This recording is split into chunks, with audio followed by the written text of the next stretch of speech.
This is the Horse Radio Network. This is episode 5 of Horsemanship Radio, brought to you by Index Fund Advisors, IFA.com.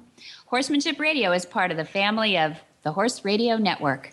Today, we have Carrie Scrima of the American Competitive Trail Horse Association and Philip Rawls, trainer of high-performance reined cow horses. They're here to give us their views on horsemanship today. Thank you for supporting our sponsors to make this show possible.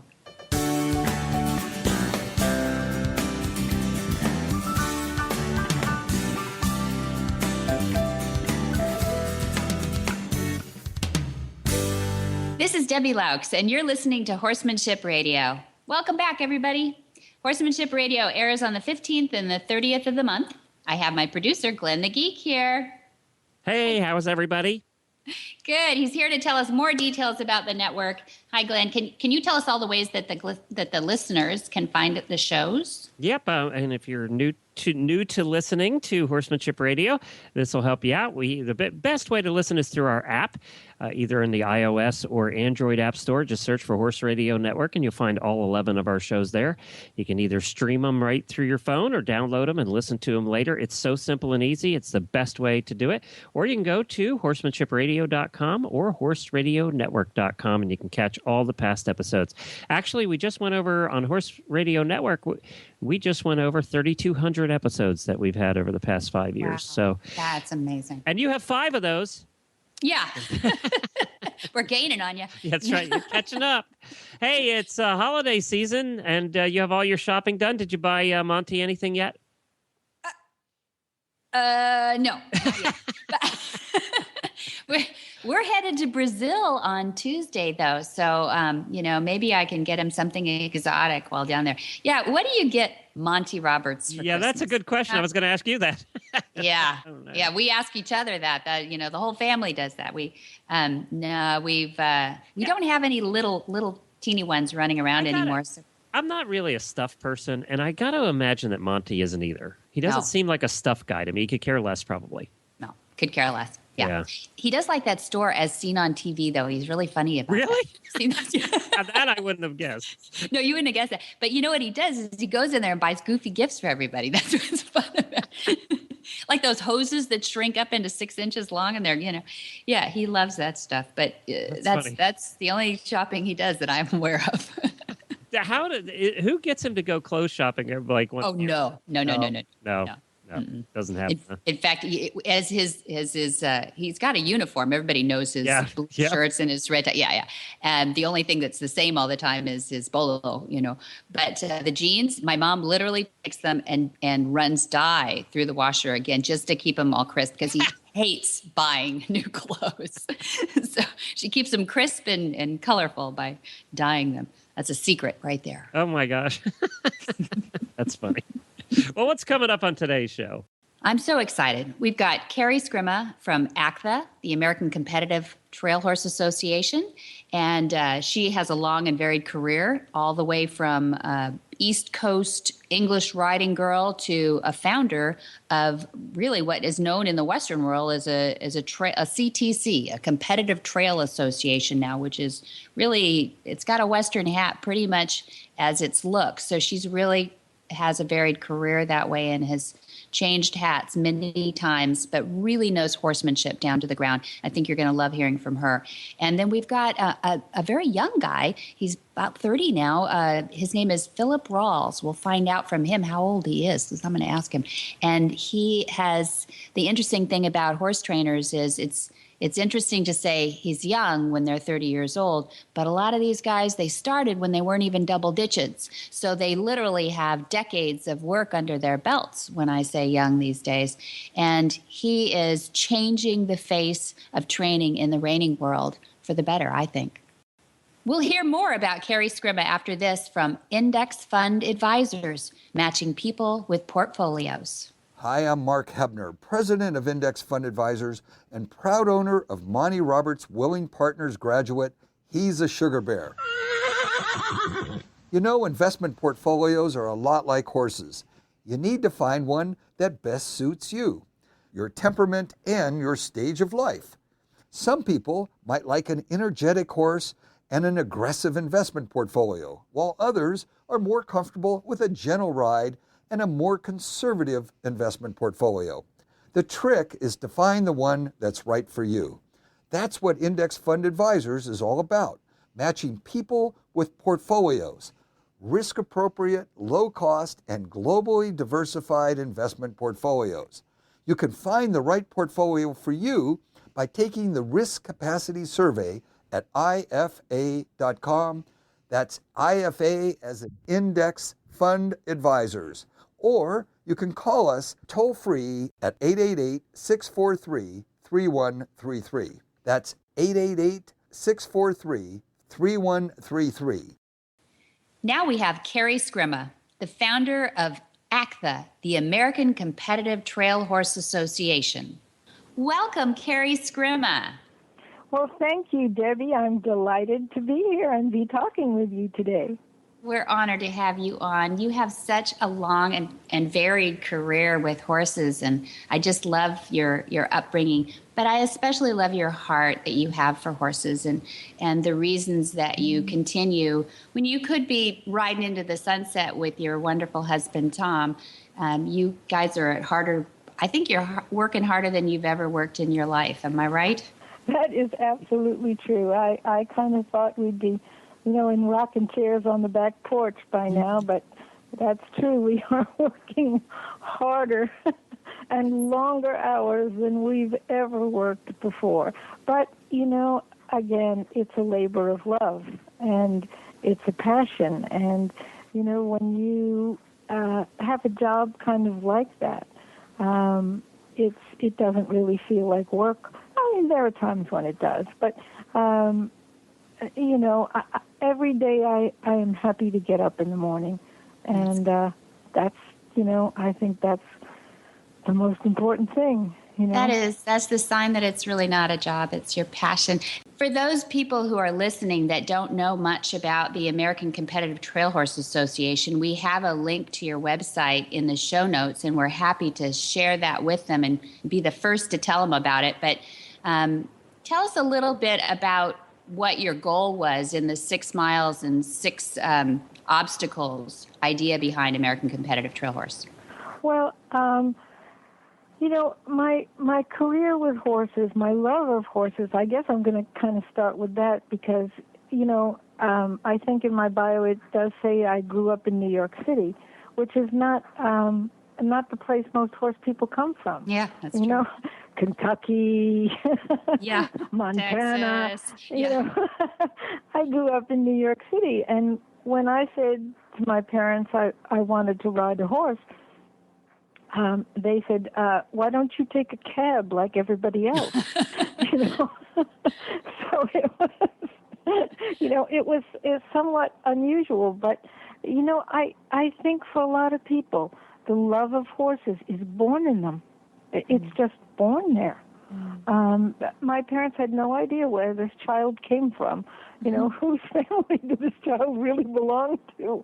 But I was born loving horses, and I was able to, through determination and luck and whatever, I was able to pursue that. And I was a show horse person, first of all, to begin with.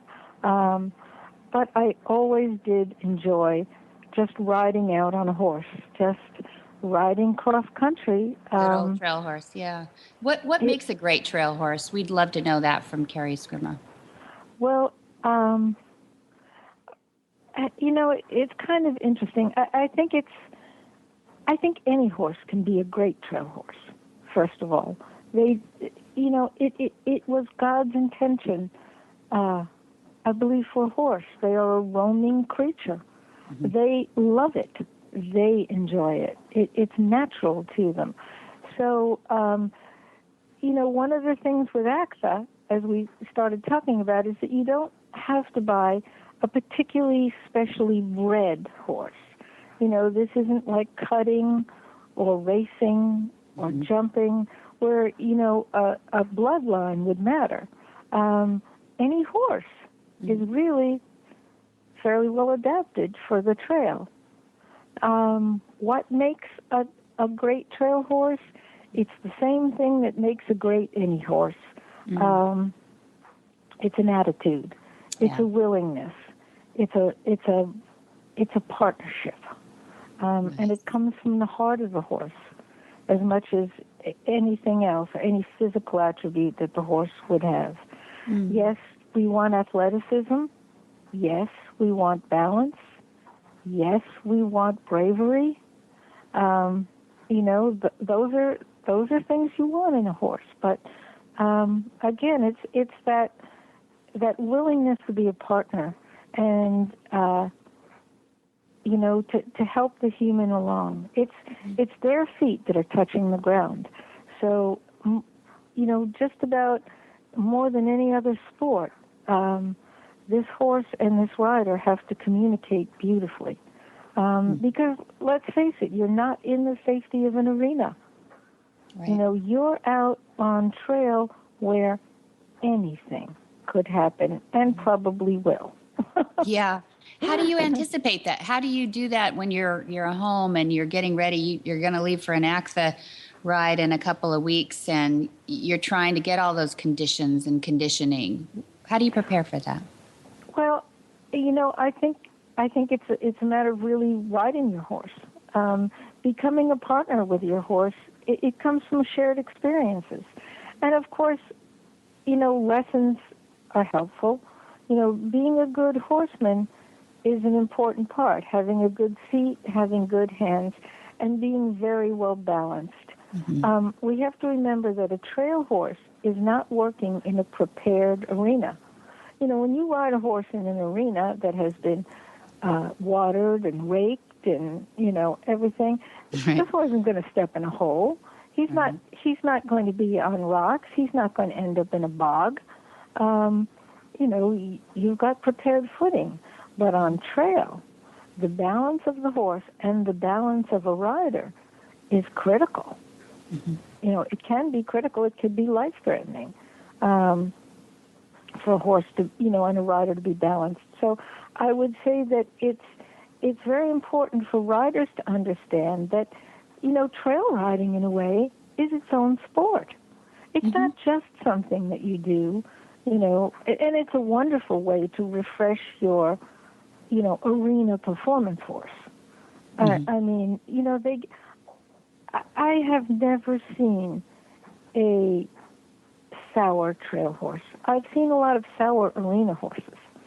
But once they get used to the trail, something just perks up in them, especially, if your horse has gotten lazy or bored. They That's just perk up when they go on trail. It's true. And so,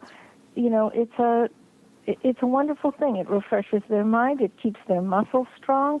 It improves their balance. And they have to learn where to put their feet.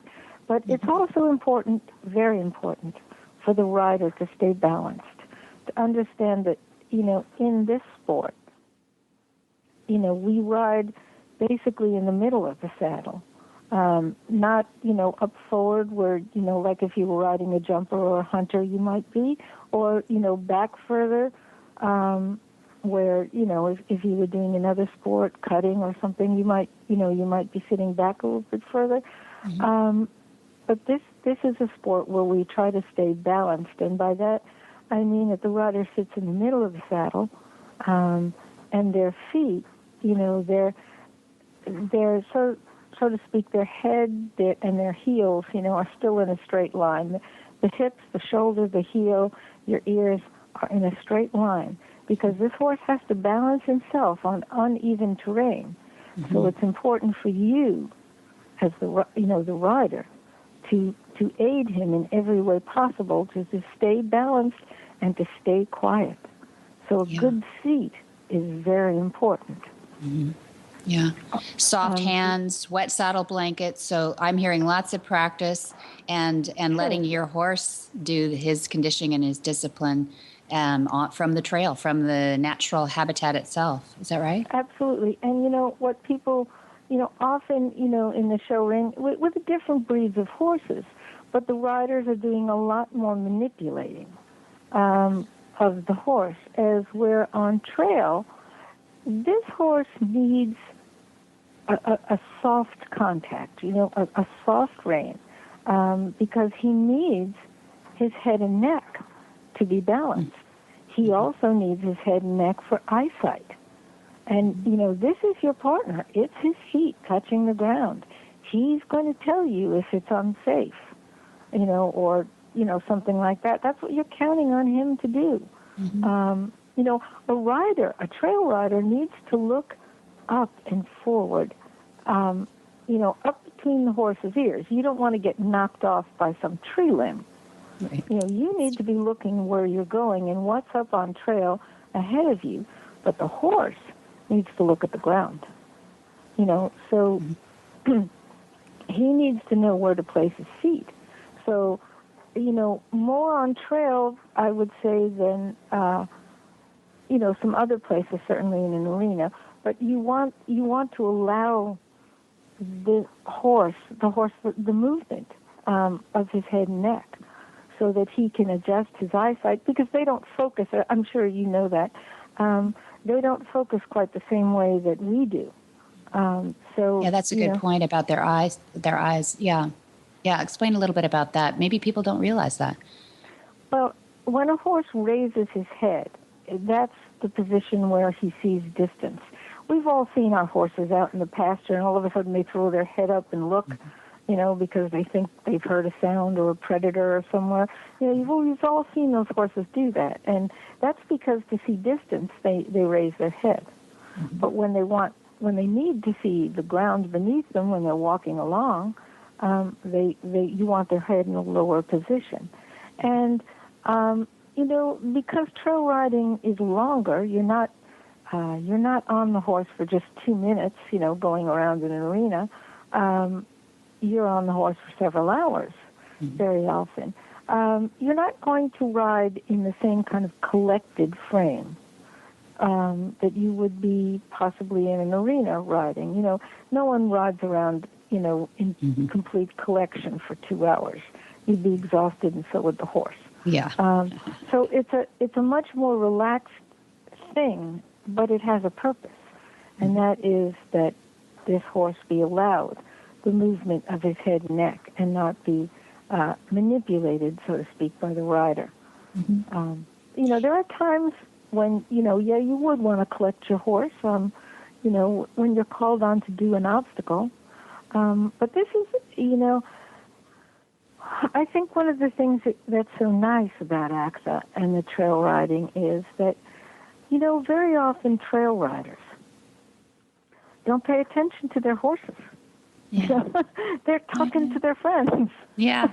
And we women tend to do that, don't we? Yeah. We go out there for a good chat. That's true. Yeah, and they're just walking around on a loose rein, and they're not paying any attention. And the horse, find out this horse is getting a little floppy, and his training is kind of falling apart, and he begins to know that you're not paying attention to him. So he starts to take advantage little by little by little. And so I think one of the blessings of ACTHA is that it keeps people sharp. It says, now you can ride around and chat with your friends, between obstacles. But here comes an obstacle, and you need to focus. You need to pay attention to this horse. And that's also a great, life kind of thing. Stress all the time wears you out. I mean, you would, if you were stressed all the time in your work or whatever you did, you would be just an exhausted person, and the horse would be also. But a little stress is good if it's followed by relaxation, by periods of relaxation, because it keeps us sharp. It keeps us mentally active. It keeps the horse mentally active and focused. So here you're riding along, chatting with your friends, talking, meeting new people, having a great time in the woods, and then all of a sudden there's a little obstacle. That's the time when you focus, start to pay attention to your horse. And it gets people thinking more, paying attention. And one of the fun things I love when I judge is watching these people and these horses think their way through an obstacle, because they have to. A lot of our obstacles are, although natural in nature, require a little thought. How am I going to do this? You know, and what if this situation actually happened to me? One of the obstacles that I like particularly, Debbie, is one that, well, a lot of the obstacles come from my experience. Oh, is my that right? experience is trail riding, and so I've kind of made up little stories, little scenarios. And one of the things that happened to me was I was riding along with my dog. My dogs accompany me, and my dog was bitten by a rattlesnake. Oh. And dogs, when they're bitten by rattlesnakes, they can't continue to follow you home. It's Right. not like they're going to come home on 3 legs. They just lay down, and they're not going anywhere.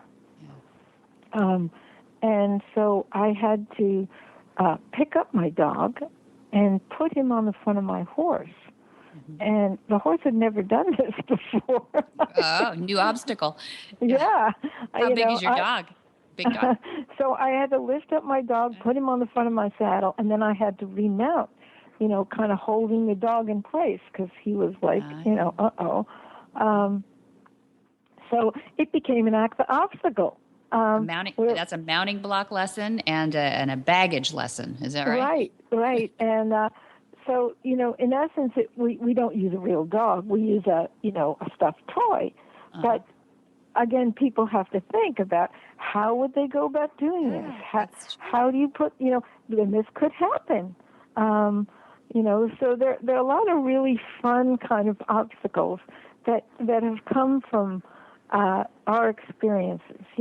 ACTHA, we try not to do dangerous things. But thinking things, fun things, that's really in our, our wheelhouse. So it is fun. It is fun. I think I've been on about a half a dozen rides now, and I can highly recommend 6 miles, 6 obstacles is a lot of fun. It's just enough to spend a good day out on the trail without and still going a round trip and getting it all done in one day and enjoying yourself. I love it. Tell me a little bit about your some of your goals for 2014. I heard about Diamond in the Rough, and I love your heart and what you're doing to give horses a job. Well, that became obviously important to ACTHA and to Tom and myself, is that, wow, there's this problem in America.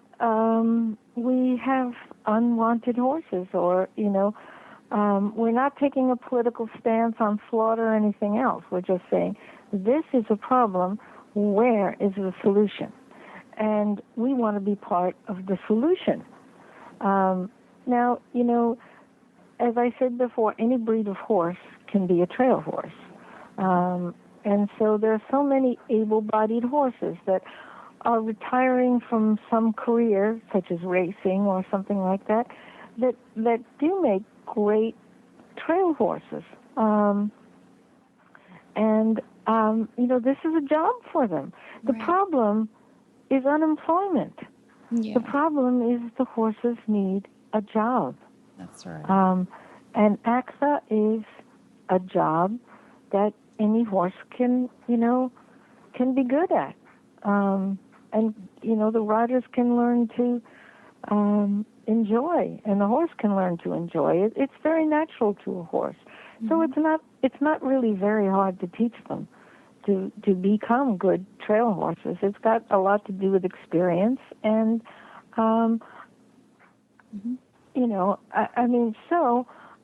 so we have this Diamond in the Rough Award, which is primarily aimed, or is absolutely aimed, at rescue horses. Mm-hmm. Horses that have been gotten under, dire circumstances. And all a rider or a contestant has to do to get his horse into the Diamond in the Rough category would be to let us know that he was adopted from a rescue facility. Okay. And that certainly would be one way. But certainly there are other circumstances, that might qualify as a rescue. And all the contestants would need to do is write us a little note telling us why they think this horse was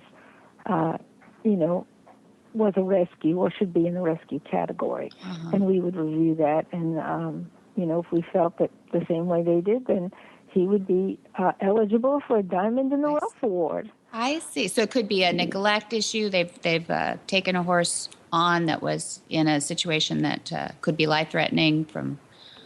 We have categories of hoarders. I know what you mean. So anything like that you guys deem, you just want to pat these guys on the, or as we say, rub on the forehead, and reward these people for reaching out to those horses that don't have a job right now. Absolutely. Obviously rescue is a great place to adopt horses, but there are other situations, and we don't want to leave those out either, where horses are, in need of help. That's great, Carrie. That's really sweet. We just, we see the problem as an unemployment problem. And, there's two ways to solve this problem. One is to throw money at it, and we do that. Yeah, we do. We do have a charitable arm. But the other that we feel is even more important is that they have a job. That's wonderful. And I know this year you're partnering with PATH International, which is therapeutic riding centers. I think there's something like 850 across the nation. I'm really proud of you for that too. And you've got a big event coming up March 14th, I believe. Is it a St. Patrick's Day angle on that? Yeah. Yes. This is really Tom's baby. He's kind of our marketing head, and I'm really the horse. I'm glad you're person. here. Then, yeah, we're the horse people too. But tell us just quickly about that, and we'd love to help you with that. Well, ACTHA has kind of partnered up with PATH, which is the Therapeutic Riding Centers, we're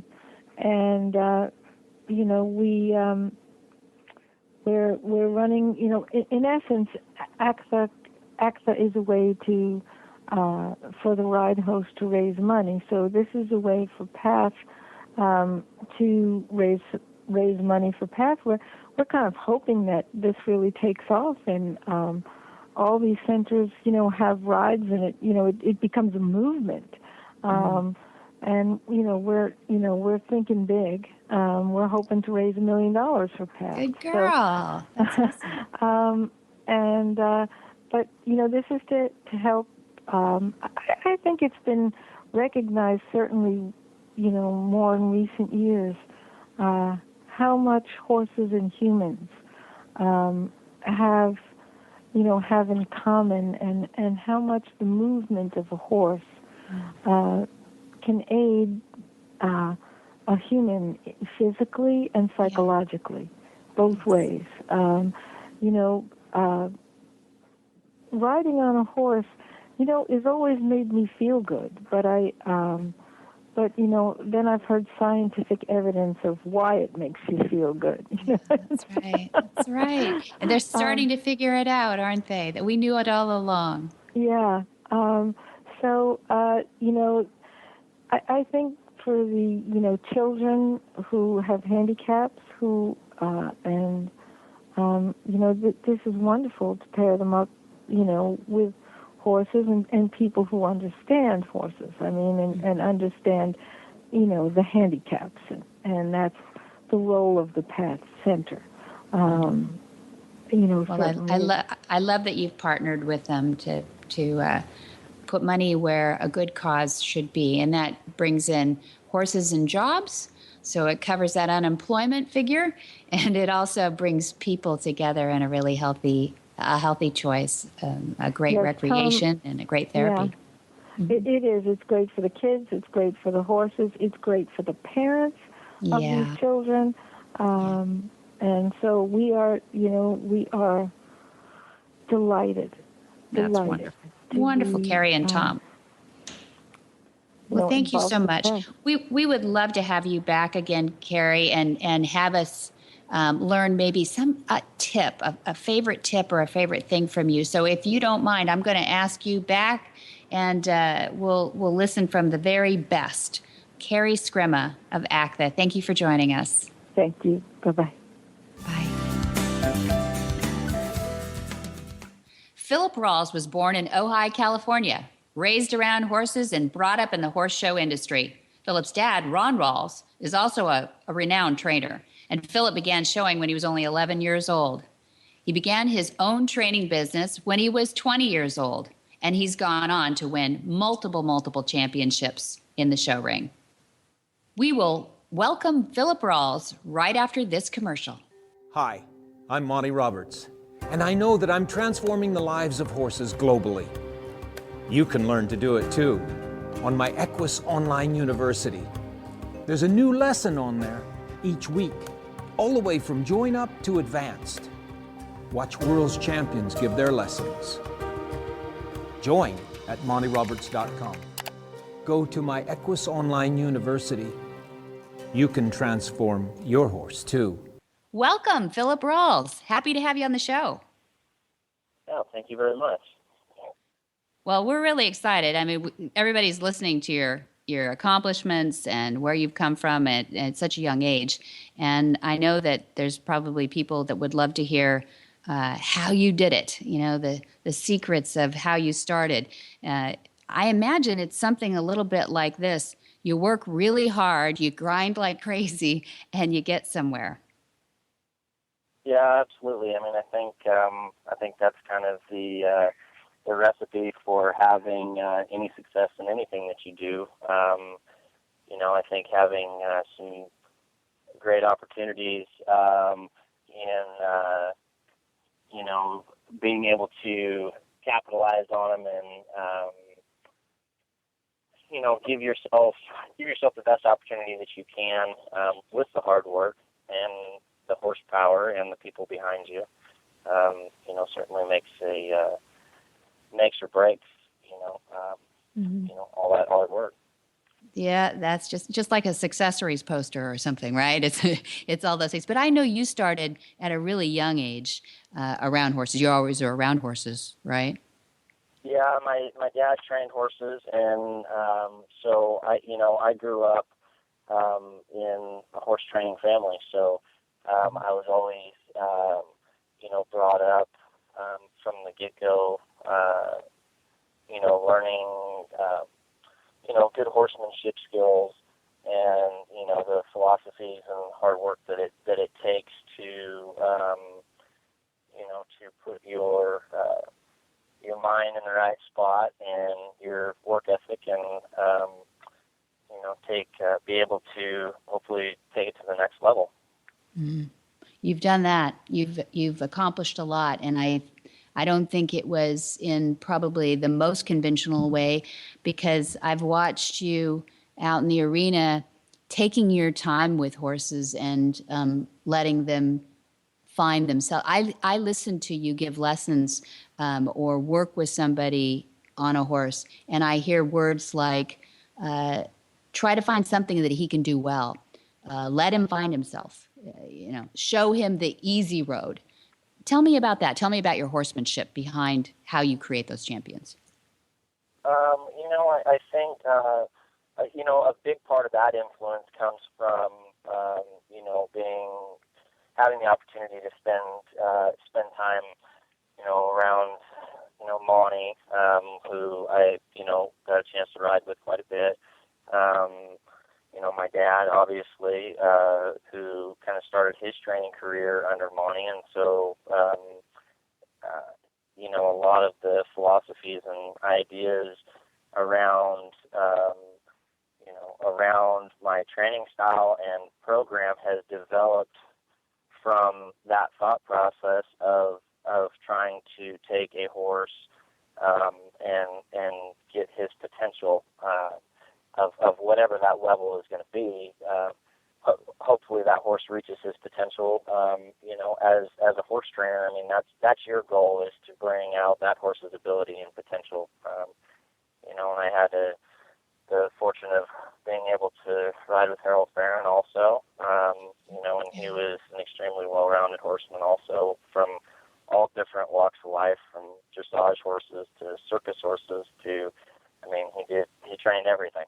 So it wasn't, his training style along with, several of the other people, it was a little more about just being a good horseman and training the horse's mind and being able to, unlock all that information.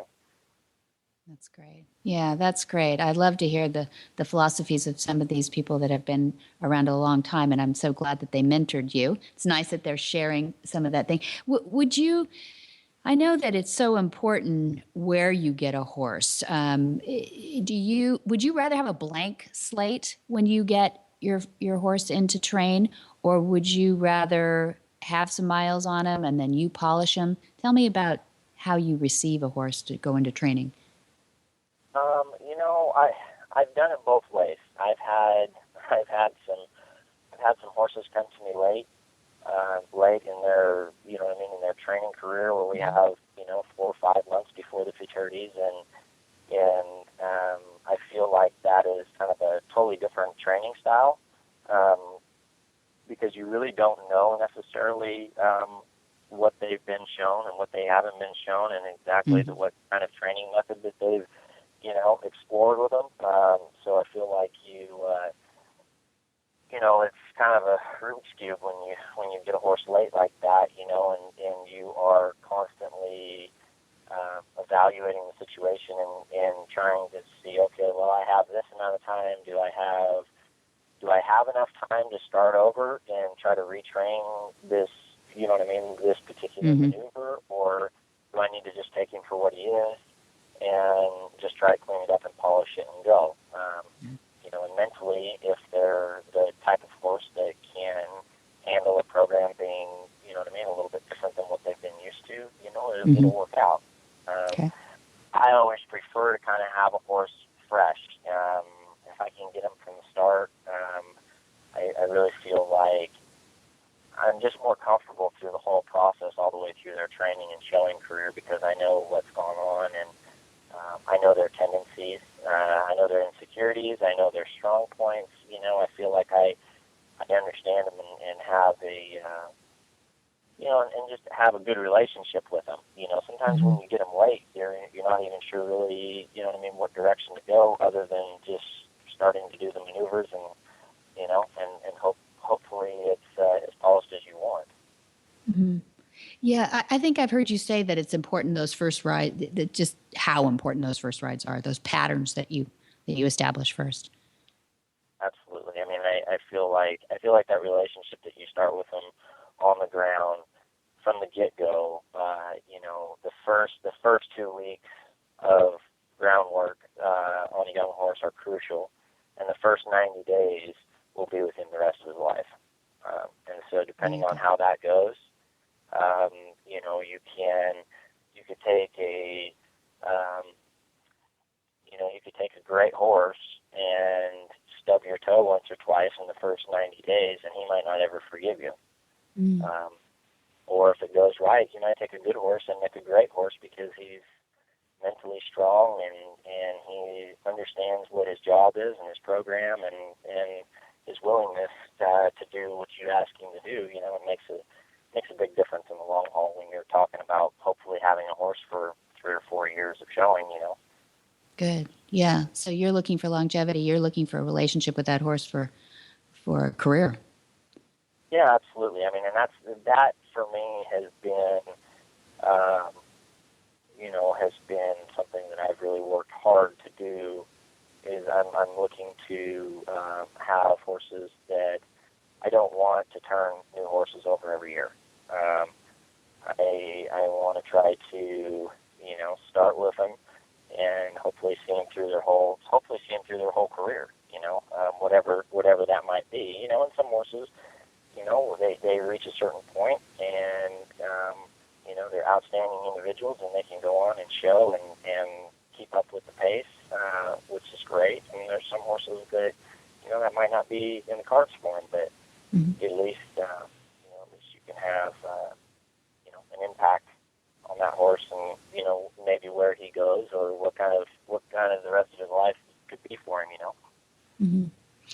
Yeah, some reiners, low level, I suppose, are known for just overworking a horse, just punishing if they can't, if the cow goes and if a cow gets snaky.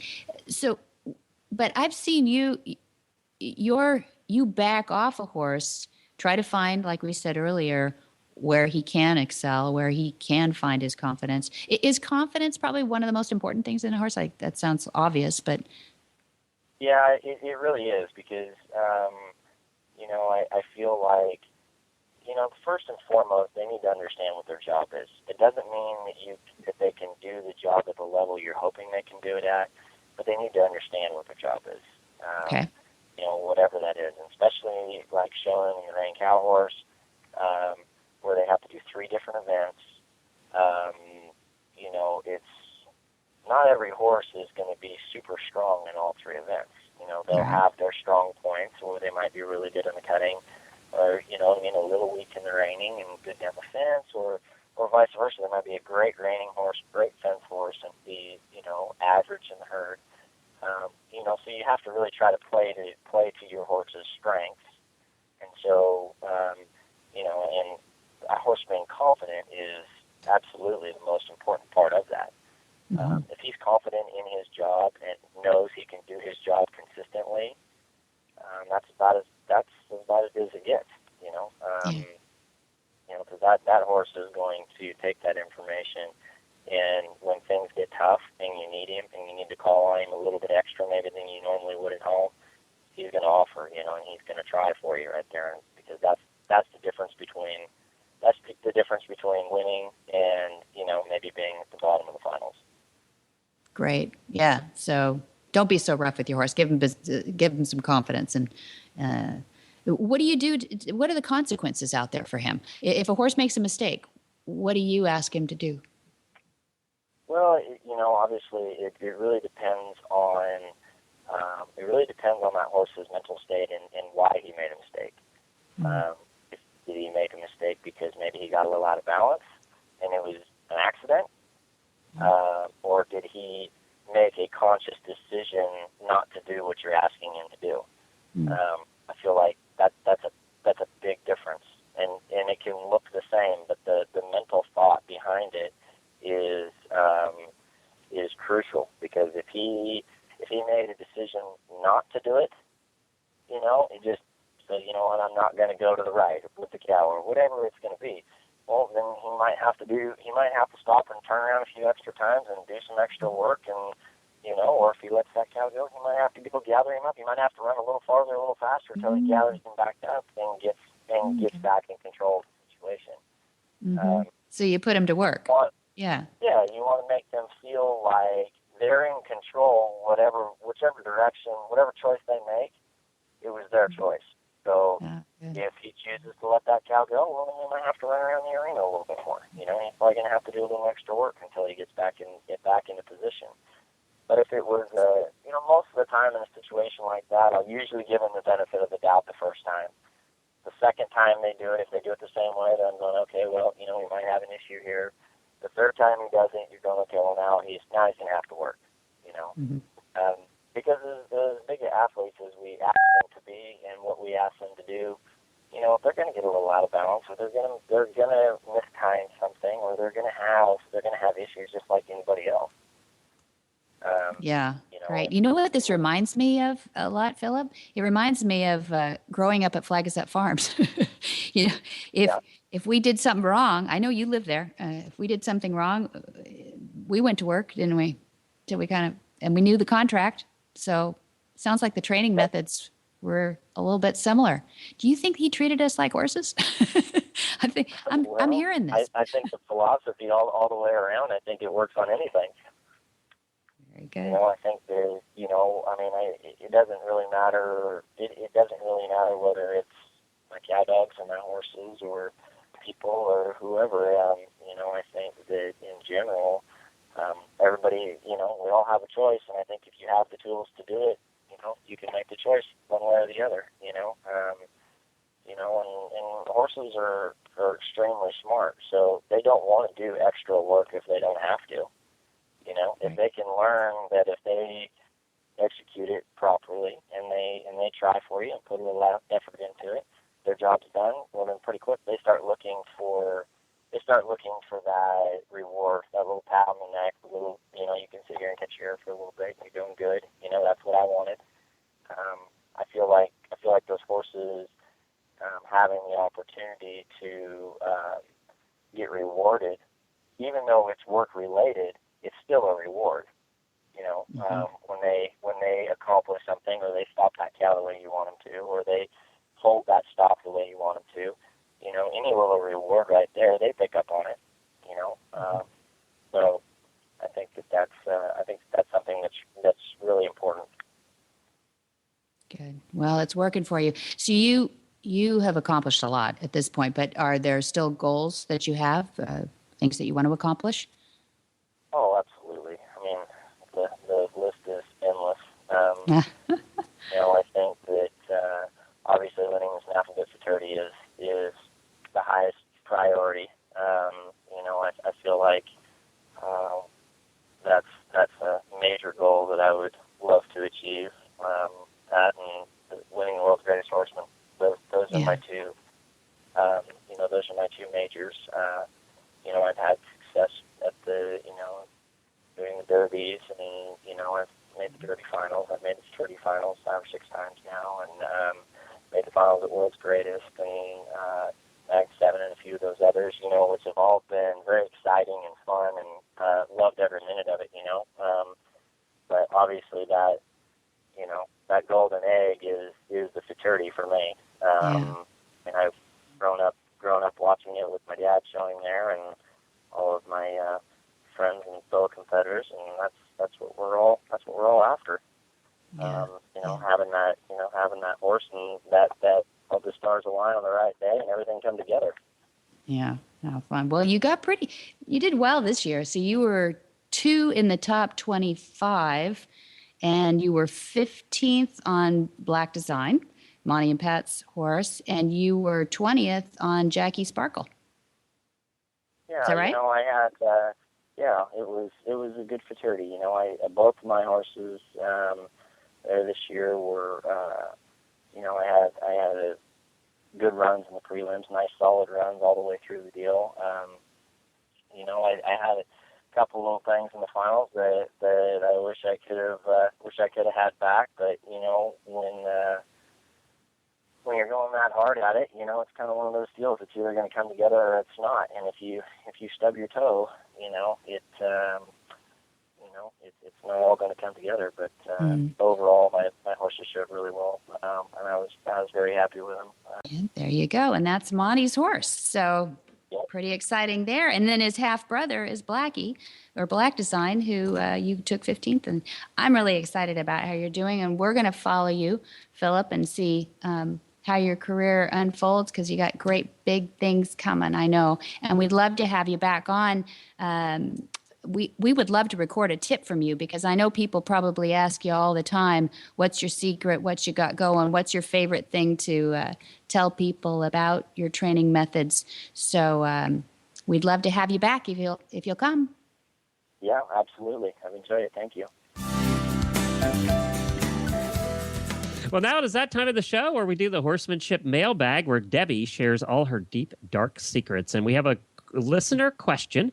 And the question is, why does my horse perform perfectly at home, but when I take him to a big show, he chokes? Yeah, he chokes, right? No. Well, or... So what happens here is I think you have to think about what you're doing, dear reader. The horse probably is not the one that is having performance anxiety. It's more likely that we're telegraphing these things. So what you want to do is investigate what is happening when he's choking. If you're taking him to a show, and that's the only time that whatever's happening, maybe he's not jumping like he's supposed to jump, maybe he's refusing to go into the arena, whatever it is that you're defining as chokes, it's because we're doing something different.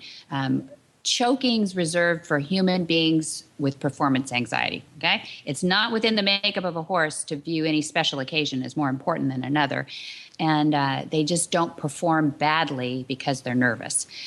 they might be nervous because of us. Because think about what you did on a normal training day. On a normal training day, you go out there, you scuffle your boots up to the stall, you get them out, you do your routine. But what do you do differently on a show day? Do you get them out early? Do you plait the mane? Do you braid the tail? Do you load them in a trailer? Are you a little more uptight, maybe a little less patient than normal? Even just getting them halfway through their flake of hay and out the barn is stressful. So their neocortex, the horse's brain is different than a person's. That part that says planning and anticipating, that's not part of their brain. That's part of our brain. And they simply do not have the mental capacity to be capable of experiencing those feelings of performance anxiety. So we have to look in the mirror, and we have to decide that we're going to do all these things that take our adrenaline up often and well enough that we will bring our adrenaline down.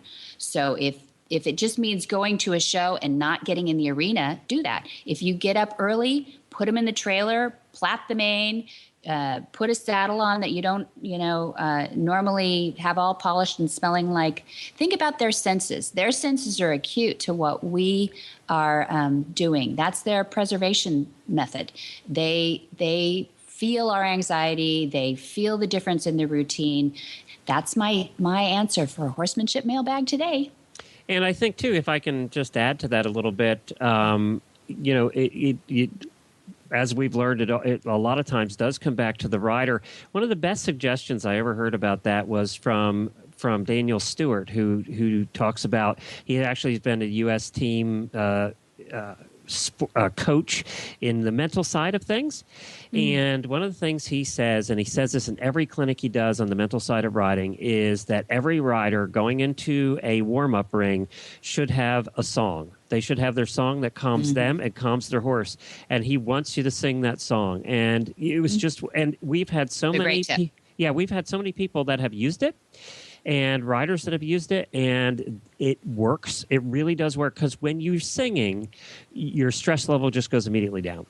Yes. It's just you have to a breathe. nature thing. Yeah. Yeah, there's a rhythm to it. It gets you back in sync physiologically too. We're going to have to do Monty's Equus Online University. We're going to have to do a lesson on breathing, because we brought that up with two different experts today about breathing, bringing our heart rates down and controlling our responses so that our horses are relaxed. Because as one of our great experts, Carrie Scrimma, had said, there is an anticipation by the horse that if our leader is okay, then I must be okay. There is a science behind the physiology of horses, but we want to partner with them so that we can become anticipating of our horses' needs, and that's really good horsemanship. What in the wide, wide world of sports is going on here?